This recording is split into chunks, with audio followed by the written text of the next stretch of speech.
inizia oggi un nuovo ciclo di trasmissioni, l'impresa al centro, è un ciclo di trasmissioni voluto, una serie di trasmissioni voluti da Confindustria di Venezia e di Rovigo. Partiamo con il botto perché abbiamo due ospiti d'eccezione, il presidente della Confindustria che non poteva naturalmente mancare per la prima trasmissione, ma soprattutto abbiamo il sindaco di Venezia, Luigi Brugnaro. Eccoli qua, li ringraziamo, eccoli qua, grazie per essere qui con noi. Qual è il senso di queste trasmissioni? Lo facciamo dire direttamente da Vincenzo Marinese. Buonasera a tutti, innanzitutto è un momento importante perché l'inaugurazione di questa trasmissione la facciamo con il nostro sindaco, che è un mio grande amico e che è stato colui il quale mi ha avviato proprio verso l'esperienza mia in Confindustria, essendo io vicepresidente quando lui era presidente. Perciò questa inaugurazione con te, Luigi, ha un doppio significato. La tua profonda storia di industriale e Confindustria e dall'altra parte il lavoro che stai svolgendo come primo cittadino della nostra città. E per questa tua partecipazione te ne sono particolarmente grato. Il senso della trasmissione essenzialmente è quello di iniziare a parlare dello sviluppo di un territorio che passa attraverso lo sviluppo delle imprese.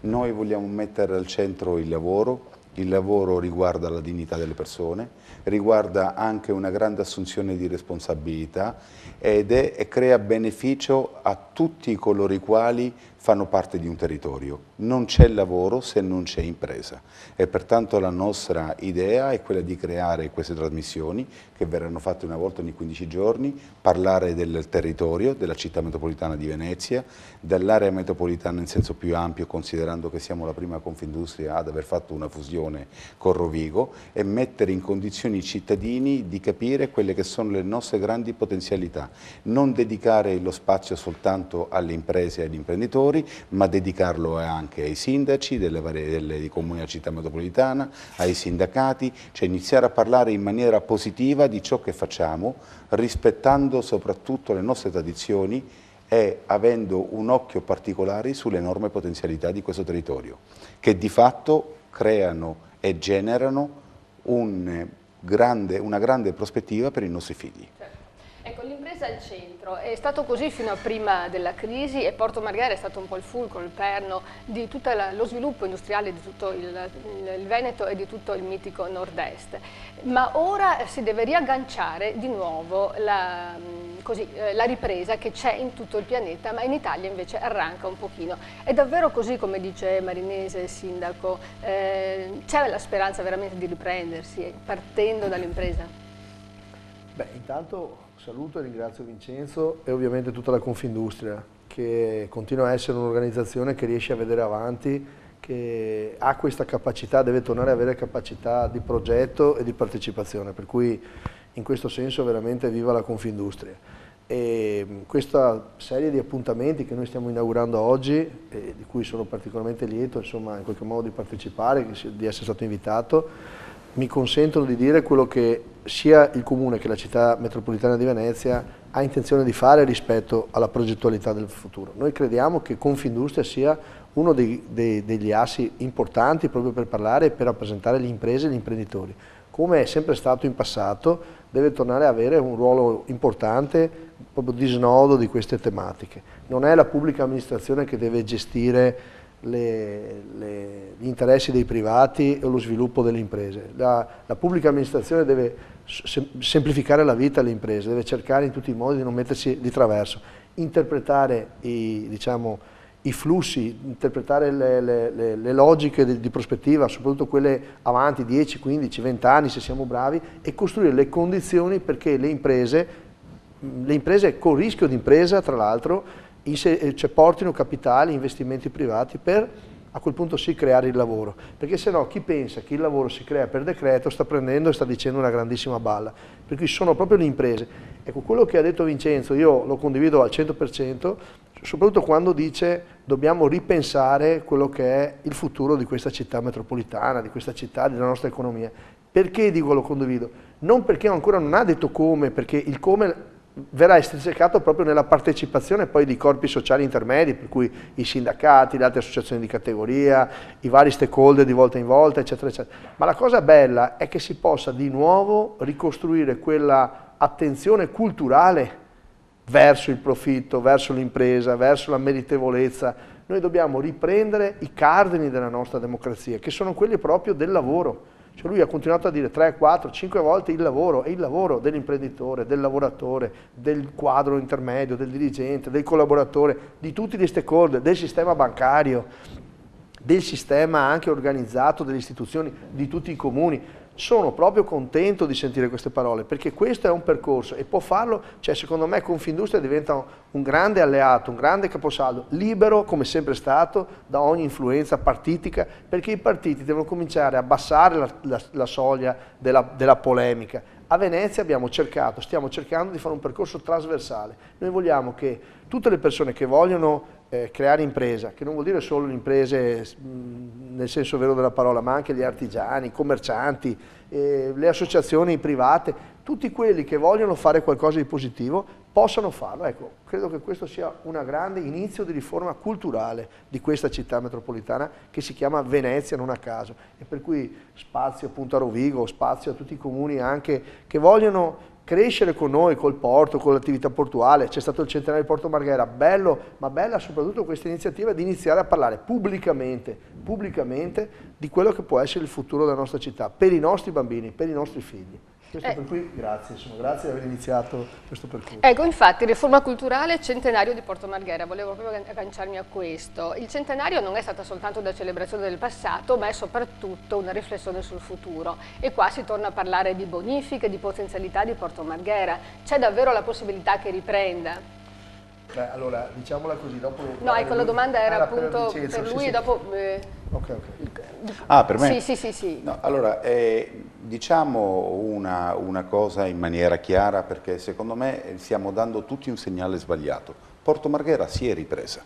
Oggi parliamo di Porto Marghera essenzialmente perché Porto Marghera diventa un elemento un asset fondamentale anche per la presenza del porto, per lo sviluppo di tutta l'area metropolitana. Ecco perché partiamo oggi con la prima trasmissione a Porto Marghera. Però Porto Marghera si è ripresa e l'insieme delle attività che sono state condotte quest'anno, anche in occasione del centenario, dimostrano che attraverso la collaborazione del pubblico e del privato le cose si possono fare, e vi spiego perché si è ripresa. In termini tecnici, noi a Porto Marghera abbiamo 2.200 ettari, di questi 2.200 ettari abbiamo censito le aree che non sono oggi, che sono libere. Per libere intendiamo aree in cui non si produce un centesimo di euro di fatturato. Se io in questo momento dovessi chiedere ai telespettatori in termini percentuali quante aree si sono percepite come libere, io sono convinto che la maggior parte delle persone individuano una percentuale che va dal 40 al 60%. Ebbene, Porto Marghera su 2.200 ettari ha aree disponibili per 375 ettari. Di questi 375 ettari sono inclusi i 90 ettari dell'area Montesindel che il porto ha già bonificato e saranno messe sul mercato. Ci sono circa 40 ettari di aree inutilizzabili perché non sono utilizzabili, ci sono tutte le parti comuni. Vuoto per pieno le aree a Porto Marghera che sono collocabili sul mercato sono intorno ai 220 ettari. Perciò noi abbiamo un problema del 10% delle aree, in un contesto in cui Porto Marghera, 220 ettari sono sempre tanti, rappresenta il volano di un investimento da una parte e dello sviluppo dall'altra, ma riguarda tutta l'area metropolitana, e poi vi spiegherò il perché. Certo, potrebbero fare la differenza, poi c'è il problema delle bonifiche, no?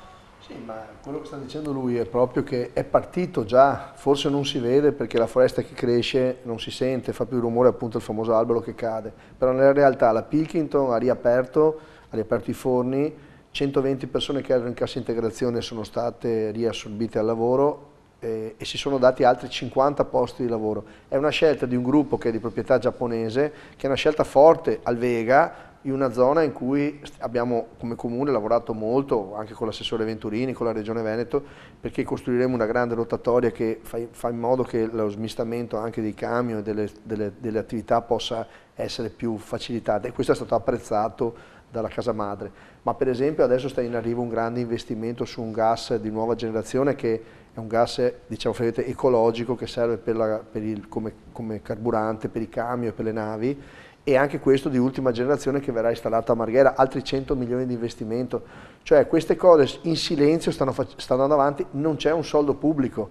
Le bonifiche, abbiamo da poco firmato col Ministero una cabina di regia dove il Comune per la prima volta, Comune e Città Metropolitana, partecipa insieme al direttore dell'ambiente, il direttore generale dell'ambiente. Ovviamente alla prima convocazione chiameremo e inseriremo anche la Regione Veneto, assolutamente, perché assieme con Roberto Marcato stiamo facendo un'operazione di proprio pulizia e semplificazione di montagne di norme che spesso erano anche penali, a fronte anche di sentenze che ormai sono acquisite dei tribunali che dicono appunto che paga chi inquina, non chi non ha avuto nessuna responsabilità nell'inquinamento. Queste sono ormai questioni acclarate. A questo punto dobbiamo far sì che le imprese che sanno fare le bonifiche possano cominciare ad agire nei territori. Abbiamo con Veritas e con la Regione affrontato e risolto la parte legata a tutto il tema del PIF e tutta una serie di altre analisi che abbiamo fatto su tutti quanti i lavori che sono stati fatti di marginamento e quelli che mancano. Il governo, lo dicevo anche in altre occasioni, ha messo sul piatto 270 milioni di euro, che non ci sono poi ancora, a noi non ci ha dato vedere, però sicuramente sono stati firmati, c'è un impegno, cioè cominciamo a parlare di soldi veri per chiudere i marginamenti che la Commissione stessa parlamentare ha visto e ha analizzato, insomma, e per cui sono tutte cose che abbiamo fatto, abbiamo tirato fuori tutto quello che c'era in tutti questi 20 anni di groviglio, di situazioni. Immaginate farlo tutto in 2 anni, riuscire a sbrogliare queste matasse per dare la sensazione e la certezza a un investitore che quando viene a Marghera troverà un piano operativo sia per la presentazione della bonifica sia per l'esecuzione materiale dei lavori. È chiaro che a noi interessa il lavoro, ci interessa la compatibilità ambientale, non potranno più essere fatte le fabbriche che si facevano negli anni 60, ma non ci sono più quel tipo di tecnologia. È chiuso, è morto anche sotto il profilo economico, non funziona più. Per cui dobbiamo invece attirare, c'è stato un revamping della raffineria, parlavamo prima adesso delle aree occupate. In silenzio l'ENI ha dato un messaggio forte, ha rivitalizzato completamente la raffineria, anche grazie a una collaborazione col Comune di Venezia, cioè noi abbiamo detto sì a tutto quanto un revamping completo degli impianti, non è solo le aree che sono occupate, ma quanta tecnologia nuova. L'altro giorno sull'area proprio che è impegnata dal Faro, che abbiamo voluto simbolicamente per testimoniare a tutto il Veneto che ci siamo, stiamo resistendo e vogliamo farcela, in quell'area quell'azienda ha speso più di 20 milioni di euro di investimenti privati per modernizzare i silos della raccolta, perché se non c'è il porto funziona se ci sono delle attività di retroporto che poi servono a tutta la città metropolitana e a tutta la pianura padana. Questa è la grande sfida. Ecco appunto questa cosa del retroporto, cioè non ci sarà più un Porto Marghera come una volta con migliaia e migliaia di posti di lavoro perché la tecnologia avanza e i posti di lavoro saranno sempre meno nell'industria, però c'è una possibilità, ci sono altre possibilità su cui fare leva per avere più persone da assumere, servizi per esempio, no? Come la ZES. Sì, per la ZES ora ne parlo un secondo, però voglio collegarmi a quello che diceva Luigi, il sindaco, un minuto fa. Cioè, noi non dobbiamo dare per scontato determinati segnali. L'aumento del livello occupazionale è importante e abbiamo ottenuto un risultato, è proprio sulla firma del Patto di Venezia. Cioè, noi in Porto Marghera, Tessera e Murano, col nome Venezia, sono entrate all'interno delle aree di crisi complessa. E le aree di crisi complessa sono quelle aree in cui vengono dati dei contributi molto importanti agli imprenditori che fanno degli investimenti proprio per aumentare il livello occupazionale. Questo è un altro grande risultato, cioè noi dobbiamo ragionare in termini di insieme di attività e l'insieme di piccole attività o di grandi risultati che fanno sì che un territorio si sviluppi, non è mai il singolo intervento risolutivo. Allora, Scusa, prima di parlare della ZES, e poi c'è una cosa che è la percezione che gli investitori hanno di noi, perché intanto che io e lui stiamo parlando ci sono delle imprese che devono decidere dove fare i capannoni, dove fare gli investimenti e nessuno ha detto che non si può tornare a fare grandi numeri invece di volumi di personale. Un po' dipende dalla ZES, ma soprattutto dipende da noi stessi. Per una volta il pallino torna in mano a noi e alle persone più responsabili. Ci sono delle persone che sono solo per distruggere e altri che con una difficoltà immane si portano a casa il carico da 90 che ci hanno lasciato sulle spalle quelli di prima, di ogni genere.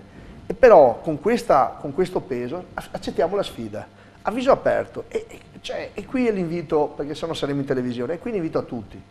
volete salire sul carro, volete farvi trainare o volete scendere e darci una mano, a spingere, a tirare, a fare il vostro lavoro. Ecco, tanti, Confindustria ha deciso di dare una mano, ha deciso di scegliere questo. Io dico, adesso raccontiamo anche le cose tecniche, però dietro le cose tecniche c'è un fattore nuovo che è un fattore politico, cioè i giovani, la generazione, diciamo io mi sento ancora un po' giovane, ma insomma i giovani, proprio quei giovani, devono entrare, devono interessarsi della cosa pubblica, devono investire, fare start-up a Venezia, si potrà, dobbiamo dare una mano a tutti quanti, faremo questo. Scusa, dopo interrotto No, ma è chiaro, infatti è l'insieme delle cose, come dicevo. Noi abbiamo soltanto in questo anno con il centenario di Porto Marghera immaginato un futuro di Porto Marghera, abbiamo rispettato il passato ma abbiamo proiettato Porto Marghera in un futuro, primo. Secondo, il riconoscimento dell'area di crisi complessa all'interno del Patto di Venezia presuppone investimenti importanti e contributi importanti.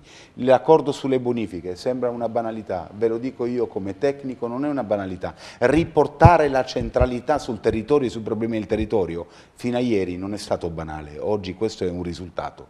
Dopodiché ci sono altre attività che bisognano fare, come le zone economicamente speciali, ma bisogna regalare il sogno che in questo territorio si può fare impresa. Noi facciamo impresa, questo territorio fattura più di 20 miliardi di euro, cresce del 5%, il 90% degli imprenditori non hanno proceduto a distribuirsi i dividendi, li hanno lasciati in azienda. Questo è un segno etico e io voglio raccontare tramite Confindustria, tramite le esperienze, tramite il nostro capitano che è il nostro sindaco, il sogno di fare impresa. E le zone economicamente speciali rientrano e vi spiego il perché in questo contesto. Ecco, cresce più Venezia che le altre province nel Veneto, vero? Cresce più Venezia le altre province e non facciamo l'errore di ritenere che cresca perché ci sia il turismo. Nelle top 500, le prime 500 aziende vanno da un fatturato di 7 milioni di euro in su, perciò il turismo in questo c'entra poco. Noi come Venezia abbiamo invece una vulnerabilità rispetto alle altre province. Abbiamo aziende troppo piccole, Treviso e Padova, che comunque fanno parte di un bacino metropolitano, ecco perché dobbiamo aggregarsi, hanno un tessuto di medie imprese molto più alte di noi. La 500esima azienda nel Trevigiano o nel Treviso, a Treviso, scusate, fattura 15 milioni di euro, la nostra 6 milioni di euro. Noi dobbiamo innalzare e dobbiamo collaborare col territorio. Ormai la competizione non è più tra comune e città metropolitana, la competizione è tra territori e noi abbiamo un sistema di piccole e medie imprese, di un manufatturiero enorme, di una grande propensione all'internazionalizzazione che ci fa crescere, che ci deve rendere unici e competitivi. Non c'è competizione tra di noi, la competizione è nei confronti dell'Europa e nei grandi territori europei. E qui c'è un dato politico ineluttabile, specifico di Venezia, guardando al suo passato e guardando, cioè c'è sempre stato comunque, anche negli ultimi 30 anni diciamo, un conflitto forte, quasi dichiarato, quasi in maniera anche provocatoria, contro l'impresa e contro gli imprenditori. È oggettivo questo, cioè non è possibile che a Padova le aziende, a Padova e a Treviso siano cresciute di più, perché c'è più valore al ruolo dell'impresa e dell'imprenditore, questa è la realtà. Qui c'è quasi un disvalore a fare impresa, dagli all'imprenditore perché è uno speculatore, è ladro, questo è quello che passa o che è passato negli anni scorsi. I risultati li abbiamo visti tutti, 800 milioni di euro di buco in comune, quelli intelligenti. Allora a questo punto dico, forse sarebbe il caso di cominciare ad abbassare i toni e guardare, per le parti che ci interessa ovviamente, quello che stanno facendo gli altri, negli altri territori vicini a noi, che sono veneziani a tutti gli effetti, perché questo è il bacino di Venezia. Difatti lo stesso Presidente Zaia l'ha chiamata le Land of Venice, le terre di Venezia. Sì, perché sta passando, sì, perché si è capito che quello che stiamo dicendo noi in Confindustria Venezia da più di 10 anni è vero, abbiamo ragione noi. Noi abbiamo fatto un manifesto, abbiamo promosso proprio io e lui, abbiamo fatto il manifesto, è stato firmato, bisogna portarlo in una di queste trasmissioni, tiralo fuori, perché è storia, la gente, i cittadini nostri devono sapere che noi siamo arrivati per primi in Italia. Abbiamo fatto un manifesto, l'abbiamo fatto firmare da tutte le categorie economiche, Confcommercio, Confartigianato, Coldiretti, tutti, Confagricoltura, poi anche tutti gli ordini professionali e addirittura le 3 sigle sindacali, proprio c'erano tutti. E abbiamo chiesto, abbiamo detto, Venezia deve essere una città metropolitana, abbiamo chiesto la legge, abbiamo chiesto il ruolo, l'abbiamo portata in Confindustria, è entrata nei progetti ufficiali di Confindustria, perché Confindustria non vota solo il Presidente, ma anche i programmi politici. Abbiamo fatto una lobby fortissima da Venezia per avere una legge, perché siamo convinti del ruolo della città metropolitana, cioè noi dobbiamo essere orgogliosi di quello che abbiamo fatto. Purtroppo in Italia le cose si fanno troppo lentamente, perché ci sono sempre i no e i sì, cioè ci sono adesso esempi che non voglio fare, non è la trasmissione giusta, ma ci sono proprio esempi di contrarietà all'impresa che fanno male, che fanno paura, c'è gente che specula sulla paura delle persone, le bonifiche. Cosa saranno queste bonifiche? Le bonifiche se bisogna farle più che dirle. Se 30 anni al governo questi qui non hanno mai fatte, adesso le dobbiamo fare. Dici, la terra è sporca, appunto, per quello bisogna nettarla, per quello bisogna impermeabilizzare perché l'acqua della pioggia non casca sull'acqua inquinata, bisogna costruire, A Marghera è il luogo delle opportunità, è un luogo diverso da trattare in maniera diversa che non i terreni agricoli, dove invece lì dobbiamo cercare di avere un impatto molto più leggero, molto più delicato. Qui invece dobbiamo intervenire pesantemente e rapidamente. Sono 20 anni. Tutti questi soloni che ci insegnano, che ci spiegano, eccetera, abbiamo visto il risultato. Forse adesso è il momento della tecnica e della scienza. La tecnica e la scienza viene rappresentata dalle imprese e dal sistema della ricerca. Tutto qua, ecco, semplice il nostro progetto. E qui devono venire fuori le idee e soprattutto devono venire fuori le azioni, no? Quindi questa ZES di cui si parla, questa zona economica speciale, spieghiamo anche cos'è perché forse tanta gente non lo sa. Allora, lo spiego volentieri, cito poi degli esempi e sicuramente poi il direttore dell'ICE di Varsavia sarà ancora più preciso di me. Allora, le ZES sono zone economicamente speciali definite, ovvero quelle zone in cui le aziende che operano hanno delle agevolazioni dal punto di vista autorizzativo e dal punto di vista fiscale. Fiscale si intende che non pagano imposta di valore aggiunto, perciò non pagano l'IVA, hanno una decontribuzione per quanto riguarda i contributi, non pagano le accise e non pagano l'IRES. Queste sono le zone economicamente speciali. Quale esempio abbiamo preso? L'esempio più vicino a noi, la Polonia. La Polonia ha, signori miei, 19.000 ettari di zone economicamente speciali, cioè sì, 19.000 ettari, sono 8 Porto Marghera. La media di una zona economicamente speciale come dimensione sono 1.300 ettari. Questi 1.300 ettari sono fatti a macchia di leopardo e perciò investono parecchi comuni. Ecco perché diciamo che la zona economicamente speciale riguarda tutta l'area metropolitana. Considerando, come ho detto poc'anzi, che a Marghera ci sono 230 ettari disponibili, ci rendiamo conto che quei 230 ettari non siano sufficienti per fare una zona economicamente speciale importante, perché la media europea in Polonia, che fa parte della comunità europea, sono 1.300 ettari. Ogni ettaro si alimentano 18 posti di lavoro.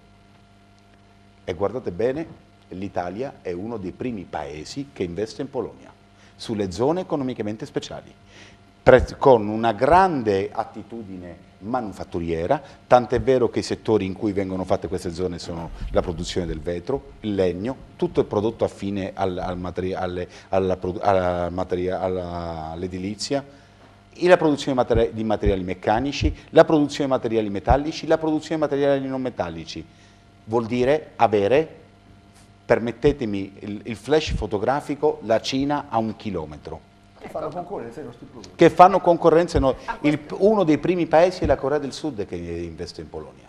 E allora noi vogliamo la zona economicamente speciale, considerando che siamo in Europa, la vogliamo come la Polonia, tale quale, con 1.400 ettari di zone economicamente speciali, noi abbiamo alimentato 1.400 per 18 posti di lavoro. E perciò abbiamo rigenerato il lavoro e abbiamo coinvolto tutta l'area metropolitana, perché quando io penso a Porto, penso a un porto che diventa la porta di ingresso delle nostre merci, e allora penso a sviluppare Portogruaro, penso a sviluppare Santa Maria di Sala, penso a sviluppare San Donà di Piave, penso a sviluppare tutte quelle aree artigianali che nel corso del tempo sono state devastate dalla crisi, penso a sviluppare quell'indotto industriale produttivo che ci mette in condizione di dire non soltanto ci siamo, ma il futuro è nelle nostre mani.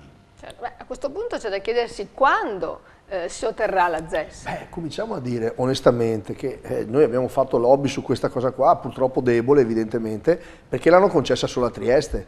La domanda è, un governo deve essere così di parte? Cioè, io l'ho detto, l'altro giorno ne ho parlato, ne stiamo parlando con tanti politici, noi vorremmo impegni ben precisi su queste robe qua, no promesse più o meno generiche. La ZES dovrebbe essere data alla città metropolitana di Venezia, sì.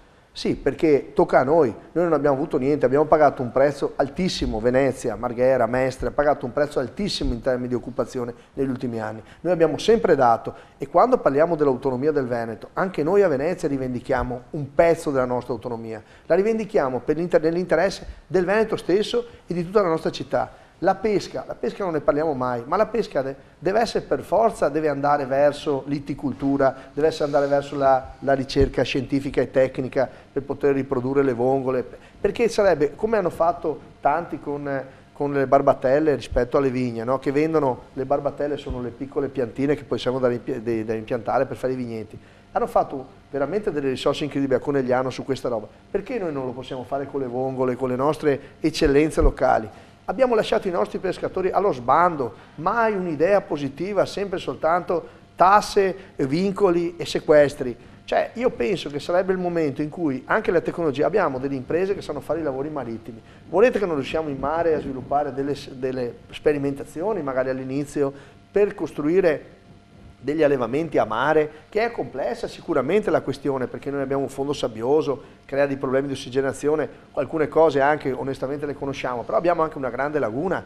Perché dobbiamo pensare che questa laguna debba diventare un parco? La laguna deve essere vissuta, deve essere viva, abbiamo le valli da pesca e i vallicoltori continuano ad avere ancora le condizioni col demanio, adesso con la boy che stai ancora, le spiagge, dove non c'è certezza mai di niente. Ma vogliamo finalmente avere qualcuno che decide qualcosa, si prenda la responsabilità, ti domandi perché? Ma è per quello, vengono a prendere i voti e dopo quando è il momento si dimenticano di fare le leggi, questo è il motivo. Adesso noi li correremo dietro dappertutto e continueremo a far vedere gli episodi positivi delle persone che vengono a fare investimenti e a farli, perché a Venezia, diciamo al mondo intero, diciamolo anche tramite questa trasmissione, si può fare, che vengano, lo dico perché si sappia, sono arrivati cinesi, russi, americani, australiani, cioè la gente sta interessandosi a Venezia, potrebbe essere la prossima Berlino. Ci vorranno 10 anni, 20 anni, ma lo dico ai bambini e ai giovani, noi stiamo lavorando perché questo succeda e vogliamo essere orgogliosi e vogliamo dividere questo orgoglio con tutti. Non è una questione di parte, vogliamo che siano tutti coinvolti, tutti quelli che vogliono. Certo, mi viene in mente che ho intervistato tempo fa un pescatore di Pellestrina che voleva allevare seppie, aveva trovato il modo di allevare seppie e questa creatività. Parliamo appunto di investitori, allora ok, li vogliamo, però finora li abbiamo trattati un po' male, Zamparini, Pierre Cardin, cosa fare? Cosa fare? Essenzialmente una cosa semplice, piantarla di dire no, piantarla di dire il no, essere coscienziosi da una parte, consapevoli dall'altra e coerenti soprattutto che bisogna voler bene a questo territorio e al territorio si vuole bene parlando bene del territorio. Io non permetterei mai a nessuno di parlare male di casa mia, perché la casa è il luogo in cui io mi rifugio, questo è il territorio in cui noi facciamo crescere i nostri figli. Quando diciamo no a priori a qualcuno, a meno che non ci sia un progetto che non sia serio, a meno che uno non utilizzi Venezia per farsi pubblicità, a meno che non ci siano delle deviazioni speculative, ma abbiamo la classe dirigente seria e sana per valutarlo, dobbiamo evitare che si dica un no, perché di fronte al no alimentiamo 1000 dubbi. Noi siamo convinti di bocciarne uno, ma di fatto togliamo gli stimoli a altre 1000 persone, perché Venezia è un nome importante in tutto il mondo, ci guardano dappertutto, noi facciamo notizia e nel far notizia la brutta notizia difficilmente si cancella, la bella notizia purtroppo si dimentica dalla sera alla mattina e per far sì che un territorio abbia il merito e lo sviluppo che merita dobbiamo riempirlo di belle notizie e piantarla di dire no. Parliamo dell'impresa al centro ancora, cioè a me interessava molto questa cosa del perché non si riesce a far investire a Porto Marghera, perché non è necessario semplicemente dire no, evitare di dire no, bisogna anche cercare di capire come fare per dare la possibilità a queste persone di investire, cioè c'è qualcosa, una leva su cui muoversi per dare questa possibilità. Piercardin è ancora lì che aspetta, secondo me. Per Cardin bisogna vedere, io lì ho tanti dubbi, perché anche quando era presidente Luigi Confindustria noi abbiamo detto tira fuori i soldi. Sì, no, sai cos'è? Che cioè, la cosa che non è chiara, che vorrei spiegare su questa domanda, si capiscono tante cose, no? Non è chiaro questo passaggio che alle persone deve risultare però più, dobbiamo precisarlo bene, bisogna prendere il treno quando passa, non l'incollo dopo che è passato, purtroppo è andato, come è andato Zamparini, sono andati, cioè, mai dire mai, no, ma sono andati. Io ricordo quel passaggio. Quello che vuoi, ma adesso al di là di fare la storia del suo intento, nella realtà quello che si rileva è che uno che viene voleva fare 800 milioni di investimento, è alta, è bassa, è lunga, è vicina, eccetera, discussioni, giornali pieni di roba, i giornali devono vendere, eccetera, abbiamo distrutto un investimento, tutto qua, cioè, e dobbiamo renderci conto, ma noi siamo la città che ha detto di no a tutto, ma guardate che le grandi navi, le navi da crociera, che caricano, perché noi siamo un porto, insisto sta roba, noi carichiamo, abbiamo parlato di 5.000 posti di lavoro, sono stati documentati, perché carichiamo tutte le derrate alimentari sulle navi, facciamo lavorare non soltanto le persone del porto strettamente che servono per l'imbarco e sbarco di merci e passeggeri, ma carichiamo tantissime produzioni della nostra agricoltura, delle nostre trasformazioni agricole sulle navi da crociera. Tutti lavorerebbero con le navi. Abbiamo fatto un simposio qua a Venezia organizzato dalla Comunità Europea dove si è capito benissimo, solo qualche locale non ha capito purtroppo, perché dice che è sempre originario della città e cioè, è talmente intelligente che si è chiuso nel suo gretto. Il mondo viene qua, l'Europa viene qua e ti dice ufficialmente che l'industria più sostenibile è il turismo. Certo, abbiamo le nostre distorsioni, va misurato, tutto quello che vuoi, non l'hanno mai fatto in 30 anni, si accorge adesso. Benissimo, lo facciamo noi, come sempre. È successo così su tutto, lo faremo noi. Ma non buttiamo via il bambino con l'acqua, non buttiamo via il turismo. Tanto più finché non abbiamo ancora attirato altri investitori, non abbiamo aperto i polmoni della nostra economia, la facciamo rivivere. Non buttiamo via niente, difendiamo tutto e difendiamo i posti di lavoro delle navi.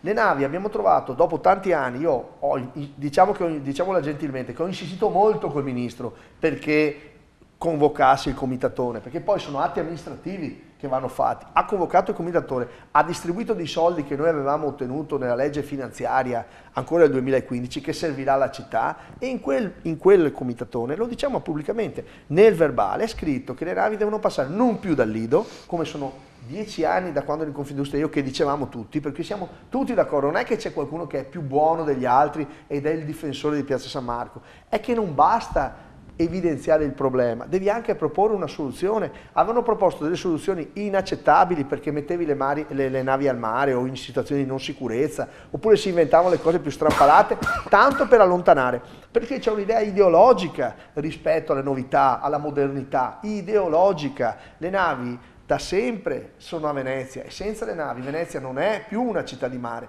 Abbiamo detto col Ministero, dentro a questo comitatone con la regione, che le navi devono passare da Malamocco e finire a Marghera, sempre parlando di Marghera. Poi quelle più piccole e medie passano per il canale di Vittorio Emanuele e arrivano in Marittima, dove ci sono già gli investimenti, dove dando certezza finalmente con un progetto fatto bene, si portano anche i cavi, per cui viene elettrificato la banchina e per cui le navi spengono i generatori che tanto danno fastidio alle popolazioni, alle persone che abitano comunque vicino a un porto, perché lì erano le case vicino al porto, non puoi accorgerti domani che ci sono le navi, ci sono sempre state le navi. Abbiamo detto quelle più grandi, quelle fastidiose, quelle che comunque nel tempo non ha senso che arrivino, le fermiamo a Marghera, canale nord, lato nord, cioè che non deve andare a confliggere mai e non lo fa, con invece le aree che sono destinate al commercio, al porto commerciale, eccetera, per cui a tutte le altre navi. Ma con le navi da crociere che arrivano fino di fatto al Vega e poi Vittorio Emanuele, avremo il secondo vantaggio di dover manutentare tutto quanto il canale di Petroli. Questo a vantaggio di tutto Porto Marghera. Tutto questo sono cose concrete fatte con una forza di volontà pressoché, come posso dire, solitaria, cioè la città si è messa davanti. Adesso dobbiamo chiedere alle categorie di darci una mano e di rendere concreti questi progetti, perché non siamo noi che dobbiamo fare poi il porto, non è il comune, non è la politica che deve fare queste robe, lo devono fare le istituzioni demandate ovviamente, per cui noi sollecitiamo che facciano i progetti, che presentino i progetti nei tempi più rapidi. Adesso cambierà il governo, per cui bisognerà sentire anche ricostruire di nuovo questi agganci, ma la città ha trovato molti più amici di quelli che aveva all'inizio, perché siamo stati trasversali, abbiamo parlato con tutti. Venezia la devono difendere tutti. E finisco, è proprio finito, ringrazio ufficialmente di nuovo il Presidente della Repubblica, perché lui, grazie a lui e poi tramite lui il governo, che ha inserito 280 milioni di euro sulla finanziaria ultima, perché da colloqui che abbiamo fatto col Presidente della Repubblica abbiamo spiegato la situazione specifica e speciale di Venezia. Dobbiamo continuare a lavorare su questa strada e chiunque vuol venire senza polemiche, senza continuare a farci a lezioncina, perché lezioncine siamo pieni, vogliamo fatti concreti, siamo qua proprio per aprire a tutti. Questo è il modo di fare. Grazie. Sindaco Vincenzo Marinese, concludiamo. Il porto, la Confindustria e il porto. Quali sono le previsioni per il futuro del porto? Le previsioni sono positive, devono essere positive, i numeri lo dimostrano, il Veneto è diventata la prima piattaforma logistica d'Europa, le aziende del Veneto crescono, ecco perché bisogna ragionare in termini di area metropolitana. Il porto è un asse importantissimo non soltanto per quanto riguarda Venezia e il Veneto, ma anche per quanto riguarda la Lombardia, perché molte merci arrivano anche dalla Lombardia che vengono transitate dal porto. E dal punto di vista economico basta guardare i dati, ci sono porti del nord-ovest che perdono fatturato perché il commercio e il mercato si sta spostando verso il nord-est, la Romania, la Bulgaria, la stessa Turchia sta crescendo molto dal punto di vista economico e i consumi da qui ai prossimi 10 anni si sposteranno. La via della seta per quanto riguarda la Cina, noi siamo baricentrici, perciò io direi che dal punto di vista proprio fotografico uno cosa può immaginare? Soltanto il bene, perché se ti trovi al posto giusto, al momento giusto, puoi solo sbagliare tu. Noi non vogliamo sbagliare perché siamo consapevoli e dobbiamo essere consapevoli e lo comunicheremo attraverso questa trasmissione che tra l'altro con Televenezia che è anche nostra associata, perciò questo ci fa ancora di più piacere. Lo faremo coinvolgendo le parti sindacali, coinvolgendo i sindaci come ho detto all'inizio, coinvolgendo tutte le altre associazioni di categoria, concentrandoci anche su chi è scettico, lo chiameremo in trasmissione. Qui non si tratta di apprezzare una barricata o avere una posizione contrastante rispetto all'altra. Qui si tratta di metterci un po' di buona fede, ragionare sulle cose, sui numeri e col contributo di tutti pulito, nell'interesse del territorio, nell'interesse dell'impresa, perché stiamo salvaguardando l'interesse del lavoro, possiamo tutti contribuire. Certo. E tra 10 anni alzare il dito, io avrò 60 anni e dire anch'io ho fatto qualcosa. Ma i cinesi sono un'opportunità? I cinesi sono un'opportunità, non dobbiamo abbracciarli troppo calorosamente perché sennò diventano invadenti, però sono una grande opportunità, dobbiamo avere la capacità di valutarli. Io per esempio non sono idealmente, concettualmente, a meno che non ci sia un disegno industriale dietro, per l'acquisizione di aziende da parte dei cinesi, perché abbiamo un'opera da preservare, però sono per gli investimenti che vengano qui, che ci portino investimenti infrastrutturali, che ci portino la loro dinamicità, che ci portino una parte del mercato e che siano partner con noi e che ci siano traffici. Chiunque ci porta al lavoro e lo fa nell'interesse del territorio, noi non soltanto lo abbracciamo, lo invitiamo anche a casa nostra a cena per farlo sentire parte di una famiglia. Oh, benissimo, e come sempre tutti i salmi finiscono in gloria, quindi mangeremo anche. E tra l'altro si mangia anche molto bene a Venezia, questo diciamolo. A volte si spende anche molto. Però basta evitare certi locali, giusto? Ma no, non è vero, cioè ci sono migliaia tra ristoranti, alberghi di tutti i tipi. Adesso sinceramente vi sembra normale che, perché uno magari poi su sto conto sarà apriremo una leggenda su sta roba qua, però insomma va fatta anche una difesa comunque d'ufficio doverosa a tutte le persone, le brave persone che insomma lavorano tutti i giorni e che sinceramente portano il nostro palato, il nostro gusto italiano eccetera in tutto il mondo, francamente con grande prestigio. Abbiamo delle persone di grandissimo prestigio, di primissimo livello nazionale e internazionale a Venezia, per cui insomma per un fatto di cui tra l'altro dovremmo ancora approfondire bene, insomma, francamente vuol dire che c'è anche molta invidia su Venezia, qualsiasi cosa succede fa notizia. che va bene, per cui è bene che siamo molto ordinati e ancora più precisi di quello che dobbiamo fare. Però ricordiamoci anche che cosa abbiamo, che tipo di valore abbiamo, dobbiamo anche essere in grado di gestirla noi la nostra comunicazione. La cosa che fa più male è vedere qualcuno che a Venezia magari è contento che succeda qualcosa che non va bene.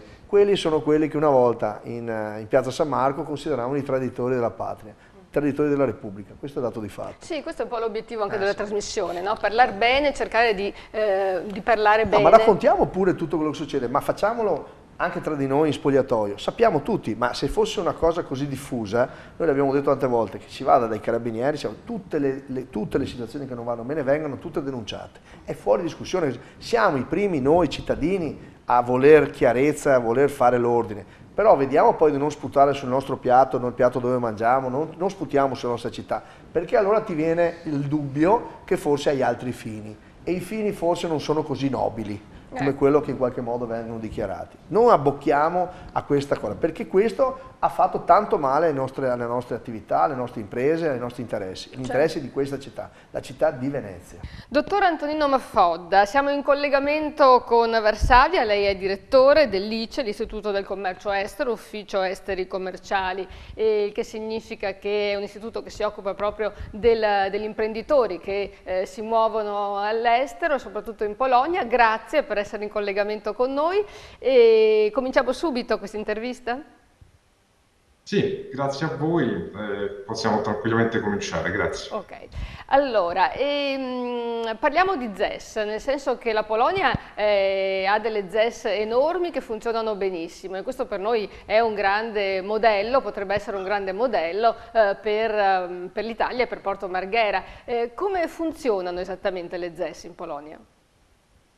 Le ZES sono nate nel 94 per agevolare gli investitori esteri che si affacciavano al paese dopo il cambio di regime, dopo l'inizio della nuova era anche economica dell'economia di mercato in Polonia come negli altri paesi dell'est. Quindi il fine era quello di prendere per mano questi imprenditori esteri, vista la allora situazione giuridico-legislativa abbastanza magmatica, e aiutarli a insediarsi in Polonia. Furono scelte 14 aree, 14 sparse nel territorio nazionale, e la forma principale di attrazione, oltre a quella che non deve essere sottovalutata, vista anche il periodo storico in cui hanno avuto inizio le ZES, a parte quindi la guida,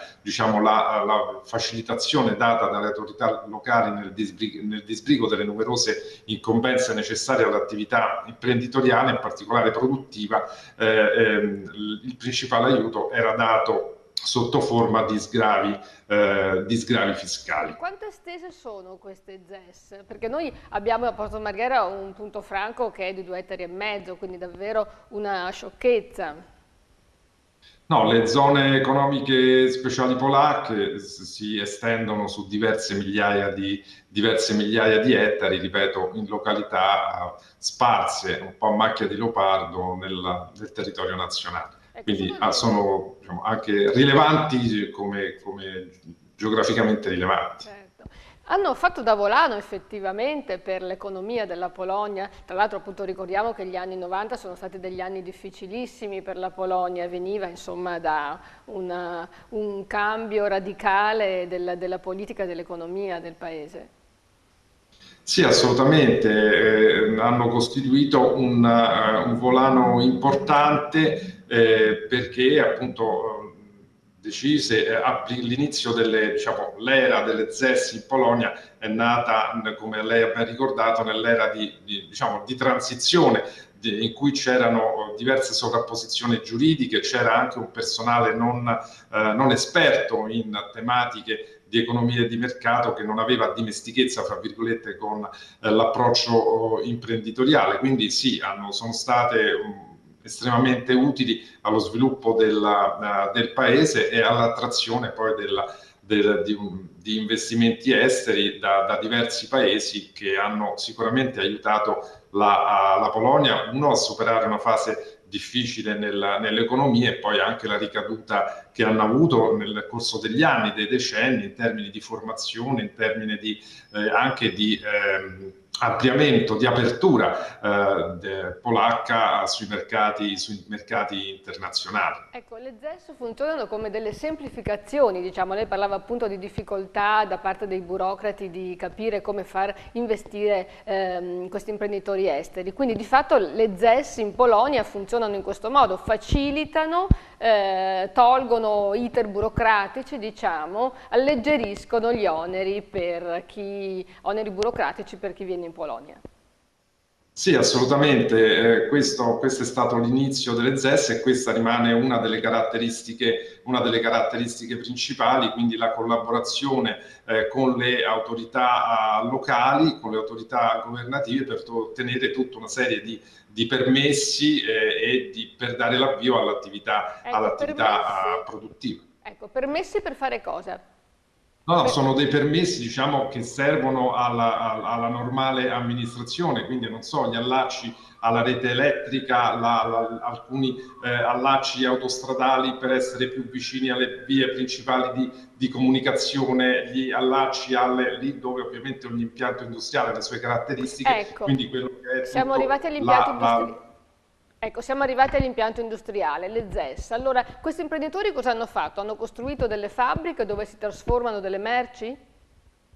Sì, ovviamente ci sono tutti i tipi di settori merceologici. La ZES appunto aveva allocato una serie di terreni disponibili per gli impianti industriali, quindi sono venuti gli investitori e hanno appunto concordato con le autorità le modalità di come impiantarsi in loco, dopodiché hanno ovviamente loro costruito tutte le infrastrutture necessarie, parlo di infrastrutture produttive, e in questo sono state aiutate dalle autorità ad avere i vari tipi di permessi che andavano dal permesso della costruzione del capannone piuttosto che dell'edificio, ai vari allacci alle forniture locali e a tutto quanto potesse agevolare in termini, ripeto, di autorizzazioni, di permessi, di iter burocratico, l'inizio e la prosecuzione delle attività produttive. Ecco, a questo... Sì, mi dica. No, e a questo poi si aggiungono degli sgravi fiscali per la durata di 5 anni, ove l'investimento minimo era ed è fissato a 100.000 euro e l'impegno dell'imprenditore, dell'investitore straniero, deve essere per almeno 5 anni, con l'assunzione da 50 dipendenti a un numero ovviamente superiori. Quindi questi sono i paletti della missione alle zone economiche speciali. Quindi si parla di fabbriche, perché a noi interessa capire se questo modello può essere importato, diciamo, anche in Italia, soprattutto a Porto Marghera. Si parla di impianti produttivi, così come si può anche parlare di impianti logistici, anche di depositi commerciali. Comunque l'utilizzo delle ZES sono utilizzate prevalentemente per impianti produttivi. Ecco, ora c'è da porsi anche quest'altro problema, nel senso che le ZES sono nate appunto negli anni 90, quando ancora la Polonia non faceva parte dell'Unione Europea e ha ottenuto una proroga fino al 2026. Le ZES sono, le ZES sono compatibili con l'Unione Europea, perché potrebbero essere considerate zone dove si fa concorrenza sleale nei confronti degli altri paesi e quindi l'Unione Europea potrebbe avere qualcosa da ridire. Ma la casistica di intervento e la legislazione, gli strumenti dell'Unione Europea sono diversi. Teniamo conto che questa proroga data alla Polonia era inserita nel trattato di adesione della Polonia all'Unione Europea. La Polonia è entrata nell'Unione Europea nel 2014, quindi faceva parte delle condizioni di adesione all'Unione Europea. Detto questo, quindi sicuramente c'è uno dei principi dell'Unione Europea, che è quello che le zone economiche speciali possono e debbono attrarre nuovi investitori. Quindi questo è uno dei principi cardini. Dopodiché si entra in un labirinto, diciamo labirinto che ovviamente deve essere dipanato da esperti sui livelli, ad esempio, di defiscalizzazione, sui livelli di finché qual è il limite fra le agevolazioni consentiti e le violazioni alle regole della concorrenza. Quindi c'è un margine, insomma, in cui ci si può muovere, questo è importante, insomma, da dire, no?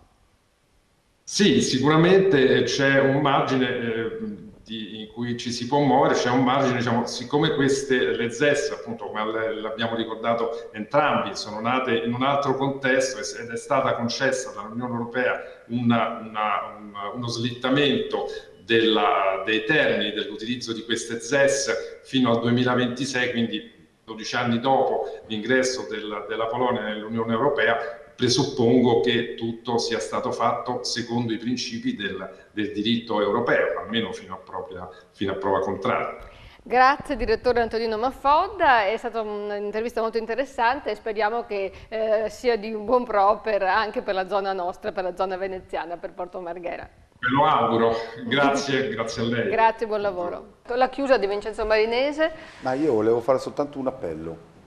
Noi facciamo questa trasmissione, la faremo un lunedì sì e un lunedì no, la facciamo in diretta, vogliamo che partecipate anche voi, lo faremo tramite il nostro sito internet, lo faremo anche facendovi partecipare al telefono o con delle testimonianze.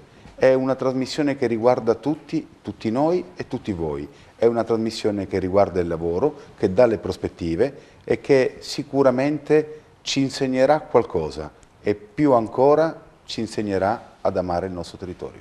Grazie Vincenzo Marinese, che ricordo presidente della Confindustria da pochi mesi, ma già ha dimostrato notevole verve, e Luigi Pruntiano, sindaco di Venezia. Chi è? Chi non lo conosce ormai? Grazie a tutti voi per averci seguito, buon proseguimento.